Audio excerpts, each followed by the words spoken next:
One day, in the early morning, Gautama Buddha was sitting in a garden quietly with his disciples. A man arrived silently and stood in the shadows. That man was a great devotee of Lord Rama. He had built many temples across the country. He had devoted many years in the service of Lord Rama. He would always chant Rama's name and contemplate on Rama's greatness. He was old and close to his last years, and even after many years of dedicated spiritual effort, he was not enlightened. He wanted to know for sure if there is a God or not. When he heard about the Enlightened One, he came to get his doubt cleared. When he felt that nobody would notice him talking to Buddha, he asked Gautama, "O Enlightened One, please tell me the truth, and truth only. Is there a God?" Buddha, from his intuition, knew that man to be a great devotee of Lord Rama. He looked at that man with seriousness and said, "No, my friend, there is no God." Buddha's disciples that had gathered were very relieved and joyous to finally know the truth that there was no God. They all started muttering between them, sharing what the Buddha had just told. Whenever a disciple had asked that question to Buddha, he would become silent, so they never knew. His words spread through the whole town. The whole town was celebrating the day on which the truth of no God was revealed by the Enlightened One.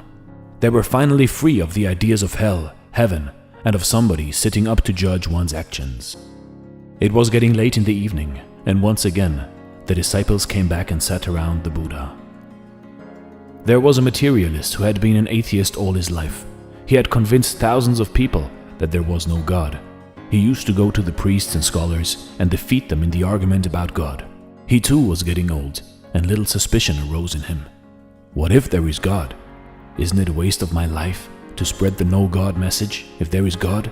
He was eaten by his doubt. He finally decided to know the truth and sought the Enlightened One.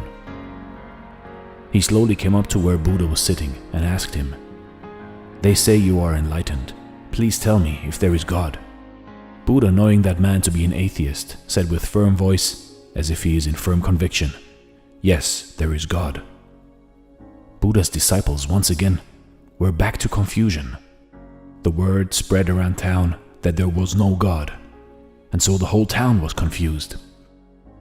You see, in life, the belief that there is God or the belief that there is no God are both equally useless. One has to realize the truth in himself. If there is a God, is it a reason to behave better? If there is no God, is it a reason to behave worse in your life? No. So to realize oneself is to look inside of you and not looking for a truth that is somewhere out there in the universe. Because life is short and you can spend your whole life thinking about if there is God or no God. But here on earth, if you are good, you are good. If you are bad, you are bad. This is Dare to Do Motivation Stories. Thanks for watching and stay blessed.